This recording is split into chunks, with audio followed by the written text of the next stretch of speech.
A tough day. This evening in Kabul, as you all know, terrorists attacked that we've been talking about and worried about, that the intelligence community has assessed, has undertaken an attack by a group known as ISIS-K. Took the lives of American service members, standing guard at the airport, and wounded several others seriously. He had also wounded a number of civilians, and civilians were killed as well. I've been engaged all day in constant contact with the military commanders here in Washington and the Pentagon, as well as in Afghanistan and Doha. And my commanders here in Washington in the field have been on this with great detail, and you've had a chance to speak to some so far. The situation on the ground is still evolving, and I'm constantly being updated. These American service members who gave their lives, it's an overused word, but it's totally appropriate here, were heroes. Heroes who've been engaged in a dangerous, selfless mission to save the lives of others.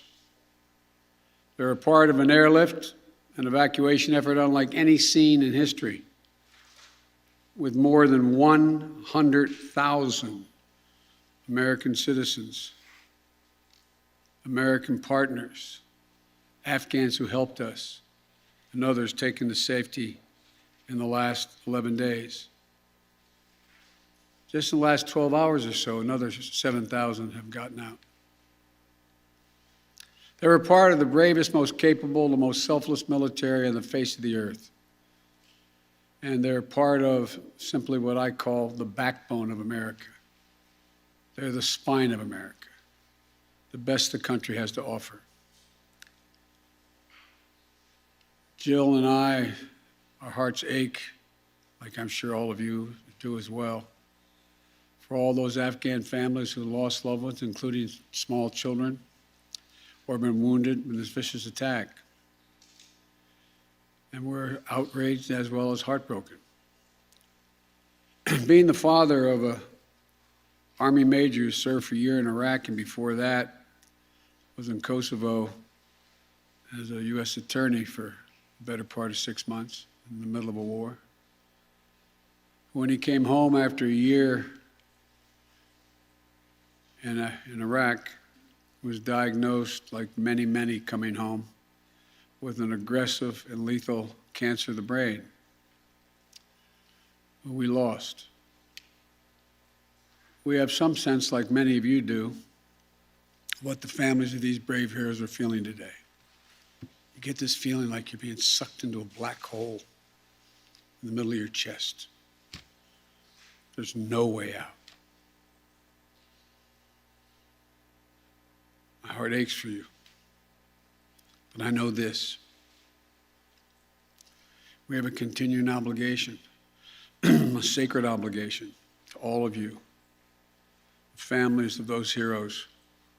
That obligation is not temporary, it lasts forever.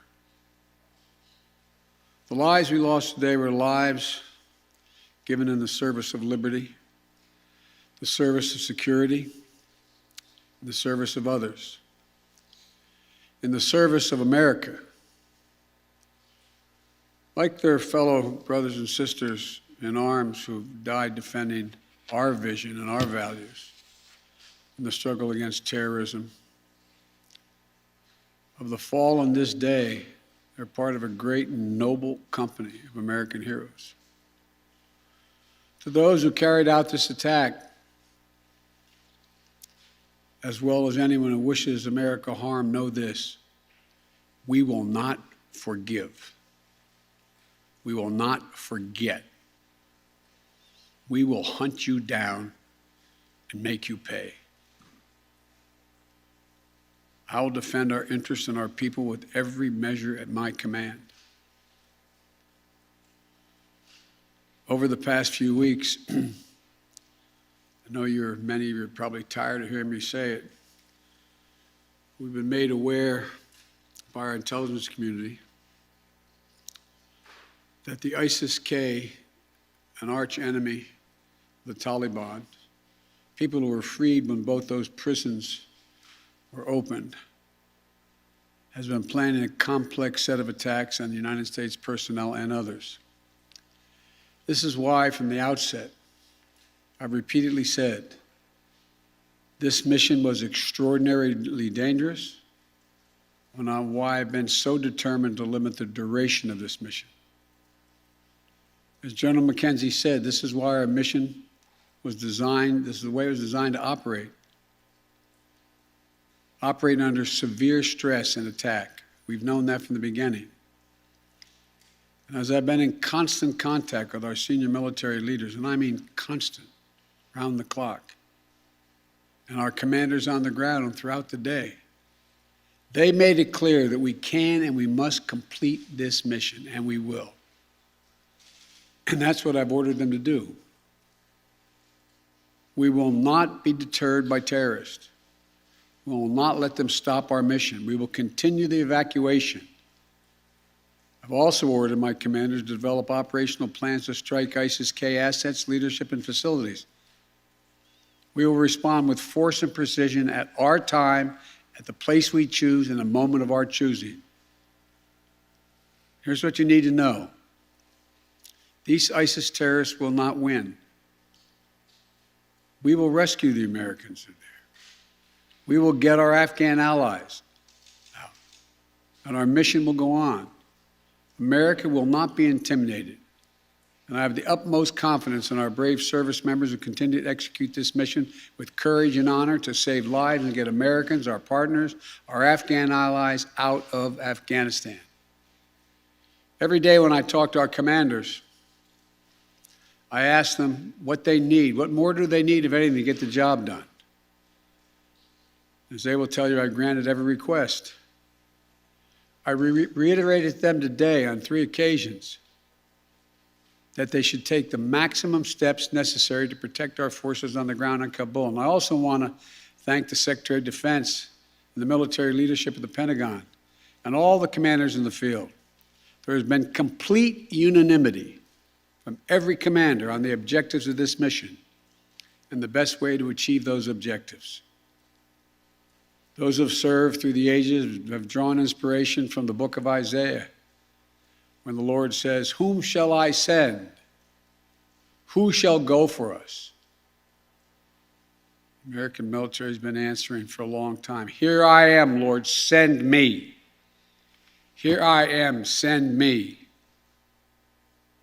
Each one of these women and men of our armed forces are the heirs of that tradition of sacrifice, of volunteering to go in harm's way, to risk everything, not for glory, not for profit, but to defend what we love and the people we love. And I ask that you join me now in a moment of silence for all those in uniform and out, uniform, military and civilian, who have given the last full measure of devotion.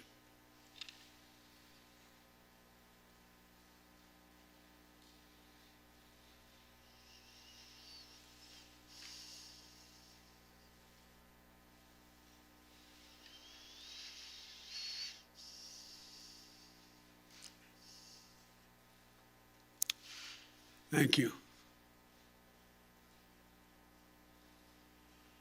May God bless you all, and may God protect the troops and all those standing watch for America. We have so much to do. It's within our capacity to do it. We just have to remain steadfast. Steadfast. We will complete our mission, and we will continue after our troops have withdrawn to find means by which we can find any American who wishes to get out of Afghanistan.